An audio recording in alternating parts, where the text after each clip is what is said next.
तर नमस्कार मित्रांनो, आपल्या व्लॉगमध्ये आपलं स्वागत आहे. मग काय आज ते दिवशी मी गेलो होतो, जरा म्हणलं पैसेच काय म्हणलं सुप्याला गेलो जाता आता लय मोठं गोडाऊन दिसलं, गाड्यांचं क्रेटा दिसली, मग खुश झालो, म्हणलं घ्यावं लागते आपल्याला बी. मग काय राजशेठ दिसले, राजशेठ चालू होते आमंत्रण द्यायला त्यांच्या आई हॉटेलचं उद्घाटन. मग काय पुढे गेलो, म्हणलं आता जाऊ पहिलं आर्थिक काम करून घेऊ, आर्थिक काम झालं मग काय नियोजन लावलं. मग काय गेलो आपलं जिगरी यार म्हणजे आपला भाई डायर म्हणजे जीवापेक्षा आपला म्हणजे विषयच घ्यायचा नाही, आपण शब्दात नाही सांगू शकत. मग काय देवाच्या बायाकडून पुढे आलो, असं स्टॉक दिसला, स्टॉक बघून झालो खुश. आपण नाही तसं काय उद्योग करीत, पण तरी कसं बघितले आनंद होतो, कारण की काही जुन्या गोष्टी आपले जुने माणसं त्यांच्यामुळे लय आठवण येते या गोष्टीची बघितल्यावर. मग काय थोडे फोटोत गेलो, जरा म्हणलं फोटो वगैरे काढून घेऊ आपण. पण फोटो काढा एकदम भारी स्पॉट निवडला बघा. असं लाईट वगैरे चेंज व्हायची, नाद नाही करायचं डायरेक्ट.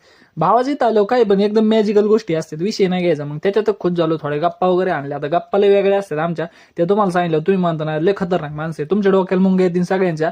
मग मुंग्या नाही यावं म्हणून आजच्या भागात एवढंच बघू, बाकी उद्या बघू. धन्यवाद मंडळ, आभारी.